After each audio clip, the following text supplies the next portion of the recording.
Hello friends, for today's video I wanted to go through a list of my all-time favorite fantasy series. In order for a series to qualify to be on this list, it has to be completed. As you might expect, that also means that I need to have completed the series. This is important in my mind for this conversation as there are a lot of works that are absolutely incredible, that are new voices in the genre, debut authors. There are also a lot of series that aren't necessarily new, but that I have started and that I greatly appreciate and thus far am really enjoying. However, I have not seen the story to its end, and thus I feel like that's a different conversation than talking about all-time favorite completed series. When a series is completed, it's just a different feeling when you have that bookend. You've experienced the lows and the highs. You've experienced the trials and tragedies alongside the triumphant moments.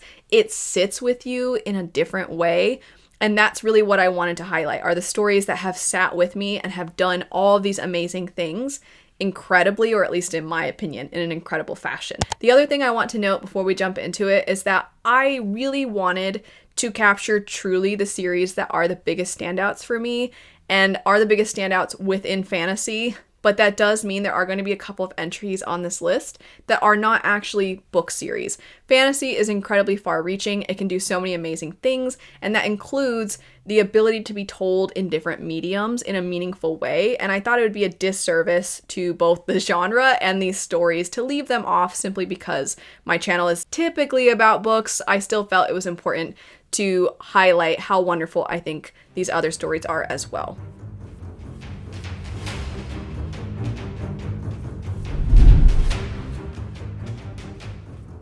All that said, jumping into it, I'm going to go ahead and start with the series that you heard about the most often last year, more than likely, that I have found ways to talk about pretty often this year as well. So let's just go ahead and get this one over with, and that would be Age of Madness by Joe Abercrombie. It does so many things differently than a lot of the rest of the stories on this list. Almost always, for something to really establish itself as a favorite and to really, really impact me, I have to be head over heels in love with the characters, which isn't to say that the characters need to be perfect or that they need to all be incredibly heroic and exceptionally rootable, but rather they just need to feel very nuanced and they need to feel like real people. And yes, I want to root for them. And yes, I want to believe that maybe they're sometimes morally gray, but for the most part, they're good. I usually have that kind of feeling in some fashion with the characters in my favorite series. Joe Abercrombie, so many of us will tell you that these are very, very unlikable people. They are borderline the villains in a lot of ways. Sometimes you even feel almost bad reading about these characters because they are so despicable.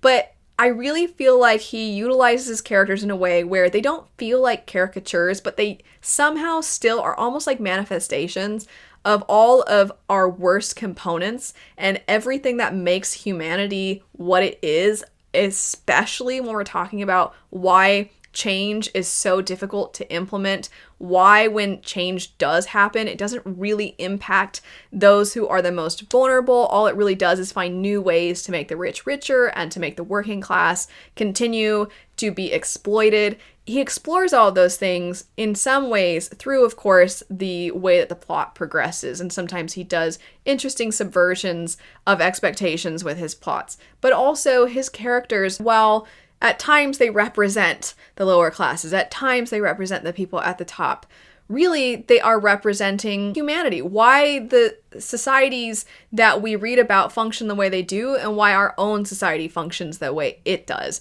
It just feels like such an honest portrayal of reality, but also in a way that is exceptionally funny. He is so gifted and talented at really being poignant, but hilarious at the same time. There's just a dryness to his writing, but also sometimes he just knows how to cut to the core of things. And I think some of his quotes are ones that you read and you're like, wow, okay, it wasn't flowery, it wasn't purple, it wasn't really written in a way that was beautiful, but it still guts you because it's just so honest. I really, really love Age of Madness. Obviously, that's why all the books I'm going to be talking about are on this list. There's a reason I think most people point to Abercrombie as the master of this subgenre.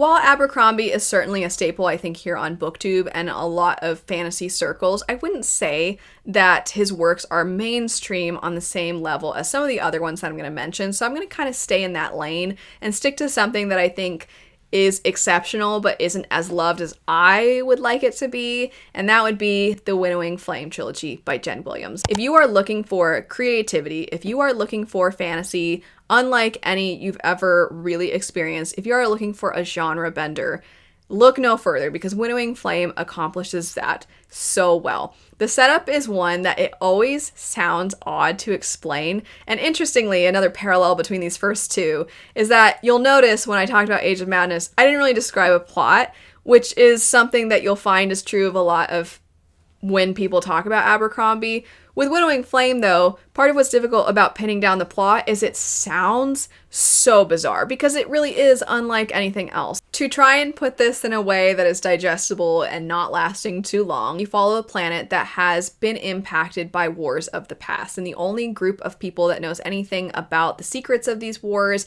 who the threat was, and what all of that entailed are the Eborans. Eborans are people that have this information because they have lived for an exceptionally long amount of time, and they do have interesting access to magic, and part of the way that they're able to live the way they do is by feeding off of the sap of this tree known as Yggdrasil. However, this tree is dying, which also means that this race of beings is starting to die out. The way that they have tried to remedy this situation is through feeding off of humans, and specifically human blood. However, that has caused an illness to run rampant, which is only increasing the death of their race.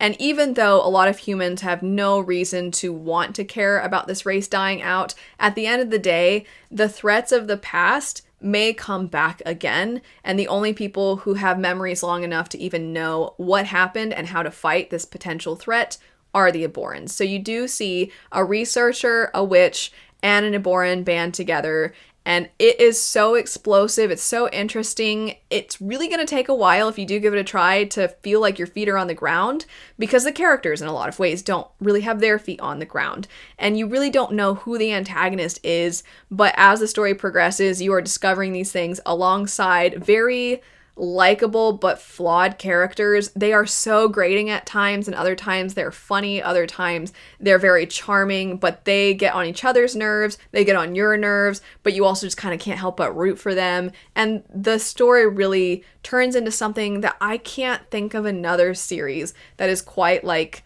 this one. The way it progresses as well, it doesn't lose its sci fantasy charm and its eccentricities. If anything, it gets weirder as the series progresses. And I am somebody, I've said many a time, I always will appreciate, even when something doesn't work for me, I will always appreciate when authors take chances and they are willing to go for whatever creative weirdness is going on in their head. And this is a series where Jen Williams took that chance. I think it paid off. I think it's exceptional. It truly is unlike anything else. And it's a lot of fun, and it's a genre bender, and it's action-packed, and there will be, over the course of the story, if you're a fan of some kind of animal mythological creature companions, this has some of my favorite of all time. Absolutely love this series. I think it's fantastic.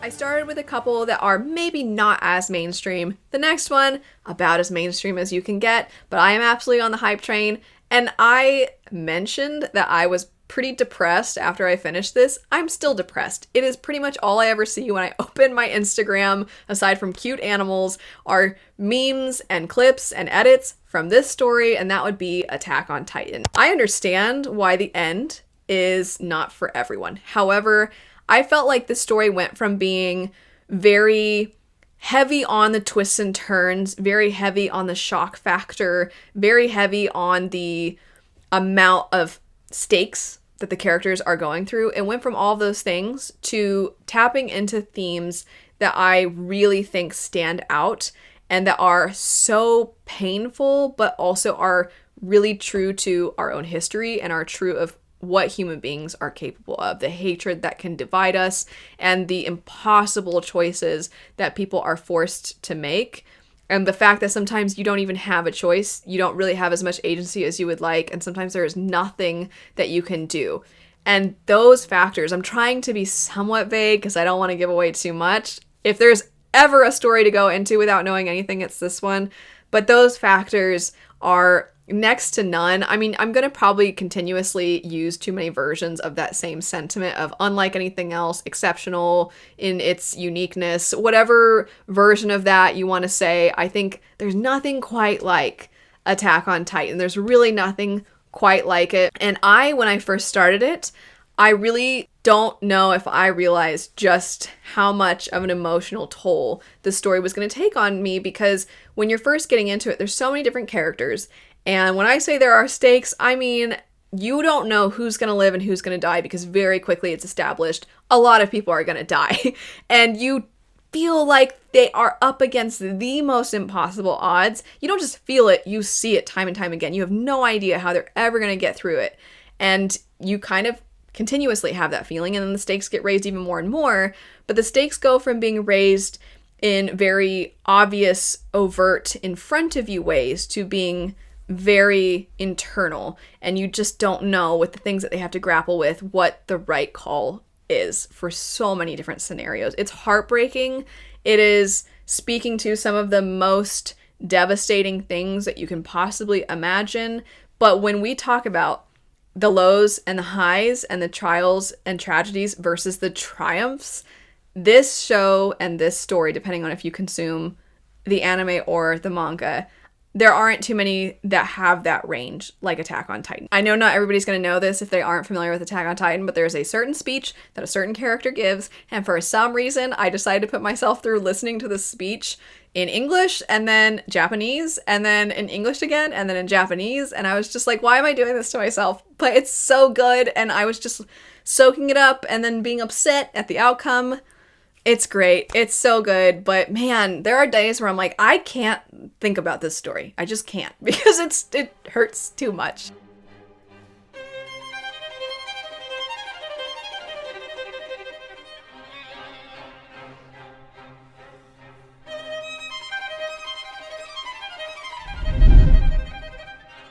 Sticking with the more popular and mainstream stories, next up, an oldie but a goodie for me, Mistborn by Brandon Sanderson. I have mentioned that there are certain experiences in my childhood that were things that I felt really, really connected to the character of Vin through.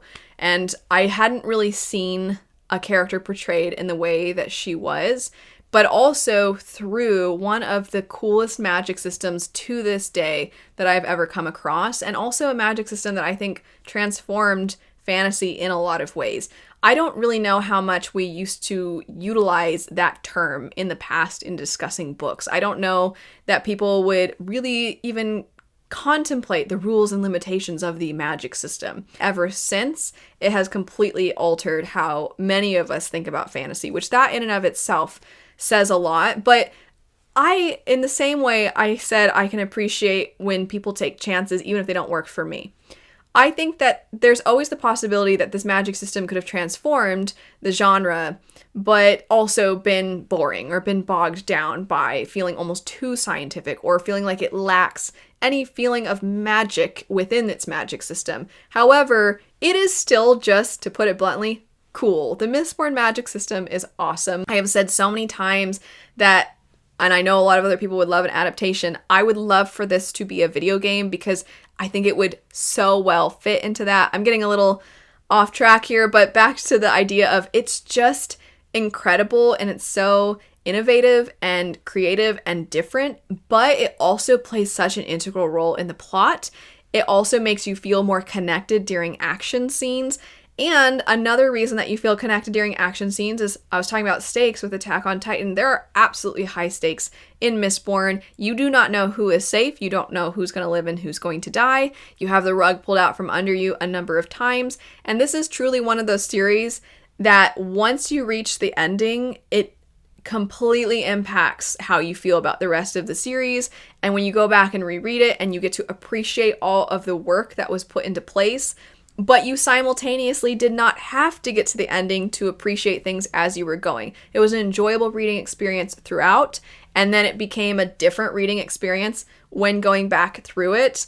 It just transforms depending on where you are in the series, at the beginning, at the end, how many times you've reread it, and it's just kind of where it started for a lot of us, where what fantasy can be was really opened up, and I don't know that there are too many other stories that I can give that compliment to, and it makes me very happy that this one is considered relatively mainstream in fantasy circles, because it is absolutely a pivotal work of fantasy fiction.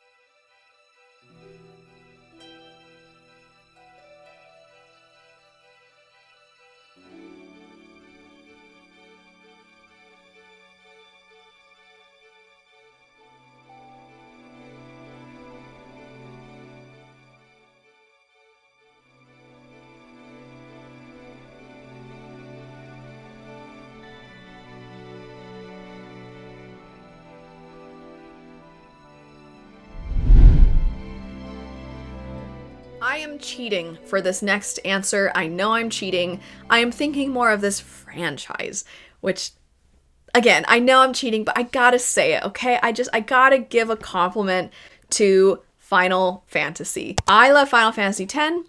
I think to this day, Final Fantasy X is still my favorite because I love that story so much. I cannot hear the To Xanarkin theme without getting emotional. I can't think of the whistling without getting emotional. And if you know Final Fantasy, you know what I'm talking about.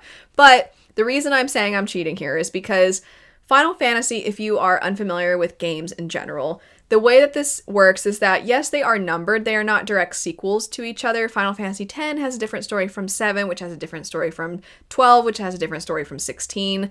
But they all tell really interesting stories, and they play around with familiar character types, but sometimes they do these character types in ways that are really what you want. I mean, if we're gonna have a tropey character archetype, really embrace it, and they really do very often embrace it to its fullest and then do something interesting with that.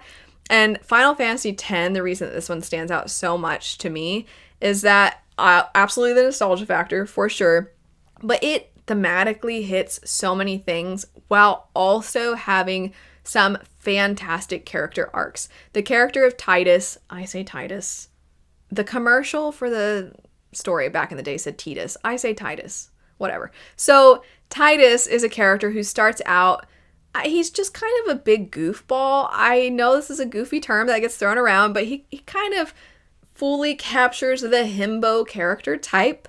And he goes from that and just kind of goofing around, doing his thing, despite the fact that he's going through some very traumatic experiences. He's still ultimately upbeat and somebody who just sort of goes through life trying to make the best of every situation and have fun. And yeah, he complains, but he's just a person. He's just a person. And he ends up through the course of the story having his entire heart changed in a way that makes him more aware of everybody else's stories and of his impact on the world and the impact other people not only have on the world but are trying to have on the world. And it goes from him just being a person to being somebody who wants to do good for causes and do good for all of mankind. And I'm getting so emotional just thinking about it. I'm also cheating in this answer because technically there is a direct sequel to Final Fantasy X, and I am not counting that one. So I'm kind of just referring to this one as a standalone if you want to think of it in that way. However, not only is his character arc incredible, but the other characters go through some very transformative moments as well that feel very, very earned. The world is stunning and beautiful, but there's so much about it that's actually exceptionally dark and bittersweet. And there's commentary on race, on the way that history informs us and how propaganda can inform us and where that propaganda comes from. There is commentary about institutions and where power is and what we give power to and how we break away from what we've always been told. There's so many things about it that when you first start and you follow this athlete playing this underwater game called Blitzball, you just don't realize the ride that you're in for. And it's amazing. So emotionally gutting. But the reason I wanted to mention this franchise as a whole is because Final Fantasy VII is one of the weirdest, most twist and turn filled stories that's also edgy and moody but fun, and it just speaks to my child hot topic loving heart. Then you have Final Fantasy XII, which fully embraces sci fantasy and has so much about it that's exceptionally creative and interesting and cool. And then you have 16, which is grittier and darker. And yes, I know a lot of people have very valid criticisms about 16's gameplay and how expansive the world is, which is fair. However, I still feel like some of these characters are some of my favorite characters of all time. I love the characters in 16. In general, I just felt like this franchise deserved a shout out because if we're talking about, for me anyway, things in fantasy that stand out, this series of video games has taken many chances and I think has really impacted what I value and what I feel fantasy is capable of in every other medium and in every other story I've basically ever engaged with.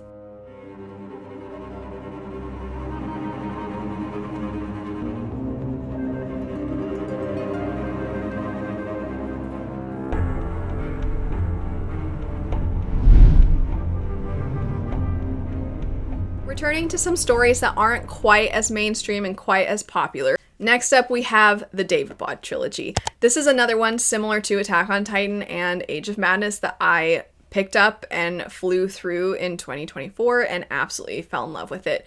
I really appreciate this book's setting. I appreciate this book's characters. When I say setting, I don't just mean the fact that it is different from a lot of what we see in fantasy, but also how well realized it is and how many difficult decisions our characters find themselves in as a result of issues that have consistently persisted throughout decades and decades. You have individuals who have very understandable reasons for disliking other groups of individuals. That does not necessarily justify their hatred, but you understand why they feel the way they feel, why they feel persecuted, why they feel put down, why they want to fight back, what the cost of resistance is. And then you're also looking at characters who are caught in the middle of this. And because of the fact that you have magic and beings that have survived for a long time that are almost like manifestations of history itself, when you have those kinds of characters also being incorporated into these stories, you really see how would that play out, and you explore that over the course of the trilogy. It's very far-reaching as well. It's epic. I don't think that a lot of people really categorize Daevabad as epic, but it is epic. There's a lot of intrigue. There are a lot of different factions. There's great, interesting magic when it comes to the magic of the people, different groups of people, their history with each other, the creatures that are available to you, the reader. It's great. I think there's so much about this that's lush and vivid. There's familial drama as well. There's some very heartbreaking things that occur with some of the family relationships. And also there is, of all the things on this list, one of my favorite couples of all things, which isn't something I've really touched on. Final Fantasy X has a great couple. Final Fantasy 16, I love that couple in that story. And yes, I do like the couple in Mistborn. However, this couple, I don't know that there are too many others that I'm like, oh, the pining of these two is great. And the characters individually, they grow as individuals and then they grow with each other and they push each other. And I think that that dynamic was masterfully done over the course of the trilogy. It's great. Love this series. I do think when it comes to the popularity of this series in fantasy circles, I think this series deserves more. Also, my dog perhaps heard me talking about love because she just started giving me kisses. So apologies if you hear loud breathing.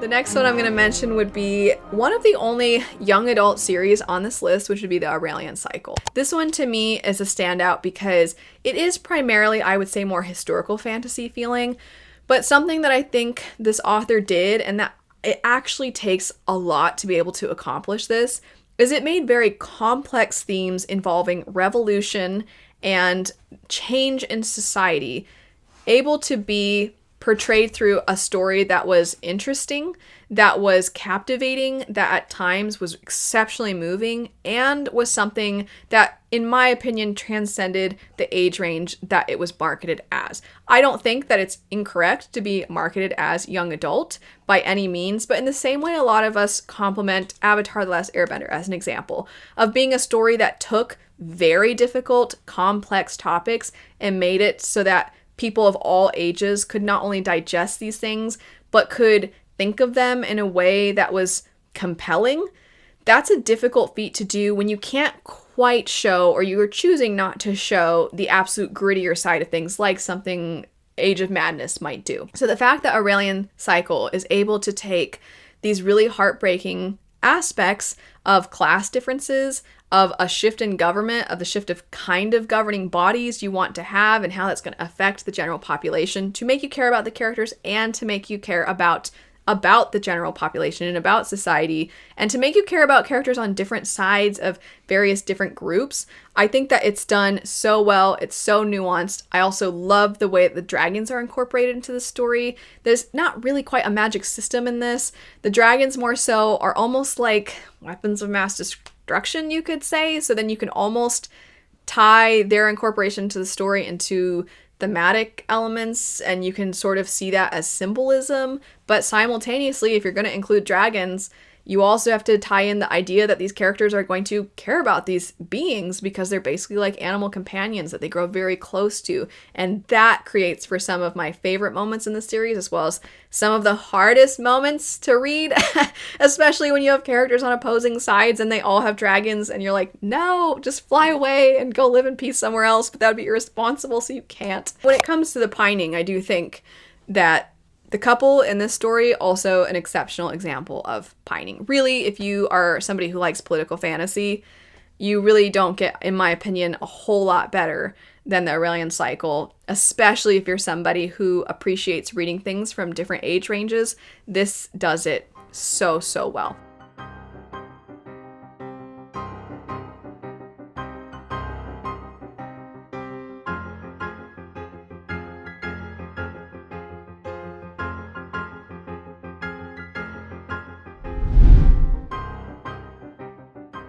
Last, as far as my official favorites, and then a couple honorable mentions that I want to go through, or a few honorable mentions I want to go through.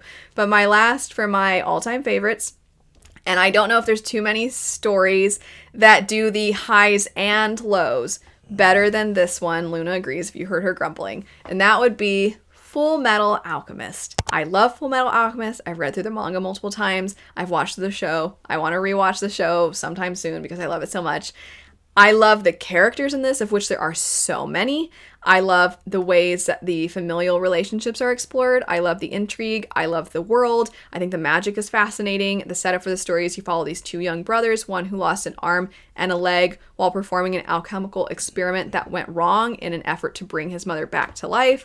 And in doing this, his brother lost his entire body and his soul had to be attached to a suit of armor. And now these two brothers are trying to do everything they can to restore their bodies. And also during this, they are going on basically like this journey that throws them into the military, that makes them see the consequences of wars from the past. You also have some of the best villains and morally gray characters, and the ways that those characters represent a lot of the thematic elements and how war is shown is all exceptional. It also is just so funny. It just knows how to be absolutely stupid and have fun and be campy and also be so devastating. There are still so many moments throughout that story that you're like, no, and you just want things to go in a different direction. And the relationships between the brothers and the relationship between them and their childhood friend, also their connections to people who are like parental figures to them, the way they butt heads, the way they grow closer, the way they work together, and sometimes the way that they really push each other. I think that it is all absolutely, absolutely wonderful. Now for some of the honorable mentions. So the first honorable mention I have would be the Stormlight Archive, and the reason this is an honorable mention is because, as I mentioned at the beginning, some criteria for this list had to be the series is completed, which, depending on how you look at it, you might see this is completed because the first arc is done, but I feel like the entirety of the story is not really finished. And on top of that, if I'm just looking at those first 5 books, I think that it has some of the best here comes the cavalry moments in any story. The mental health representation throughout this is incredible. And the ingenuity of the magic and the world is next to none. However, there are aspects to Stormlight that currently I find to be a little bit tedious, and I think it's absolutely great. I'm not going as in depth with this one because it's an honorable mention. I felt like it would be wrong to not at least mention it because the things that it does well, it does so well. But at the end of the day, it's not completed. I can't see the entire vision for the story. I can't see the completion of every character's arc, and thus I feel like I can't quite comment on it the same way. However, it's a strong contender. If the highs from the first arc are met and maybe even expanded on and improved upon within the next arc, I can absolutely see this in however many decades it's going to take before we get those next 5 books, but I could see this being on this list in the future. Another story would be Strange the Dreamer and its sequel Muse of Nightmares. This is just a duology, and this is really a story that if you're going to jump into it, I would encourage you to plan on reading both quite close together, as it really does feel like it just all of a sudden splits in the middle, and thus you're going to want to continue on. But also, I feel like to really understand and appreciate the themes and what Laini Taylor was doing with this story, it does kind of require you to read that second book.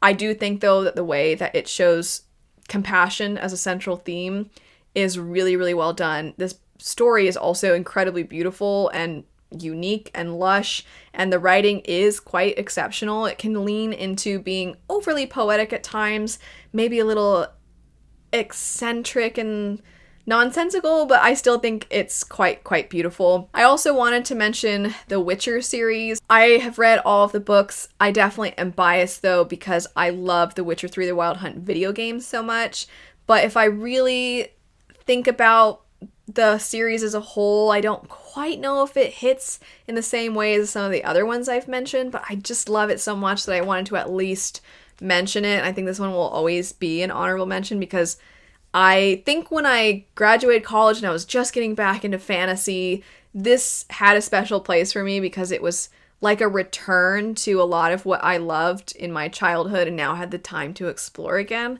And for that reason alone, but also many others, I felt it was important to at least mention this one. And then last, this is maybe going to feel a little out of left field, but the Shades of Magic series by V.E. Schwab. And once again, I can't formally consider this on the list because while yes, the initial trilogy is completed, there is a continuation series that the author and the publisher have said you don't have to read the initial trilogy to pick up, but you have main characters that are very integral to the continuation series and their arcs are expanded on, and so I feel like, the series isn't really done. I also know the history of V.E. Schwab's relationship with the series and how she always intended for there to be more books. So in my mind, I don't really feel like the first trilogy is all there is to be told with this story, but it is a story that when I reread it, I was like, I just had the best time with this. I don't know what it was about it necessarily, which for most of this, I've been able to pin down specifics about why I love them, because it doesn't have my absolute favorite characters. And I like the magic and I like the creativity and the world is interesting, but I don't know if any of those one specific things is done as well as some of the others on this list, but somehow it all comes together to create something that I definitely found exceptionally enjoyable, and I can't wait for the next book in the continuation series.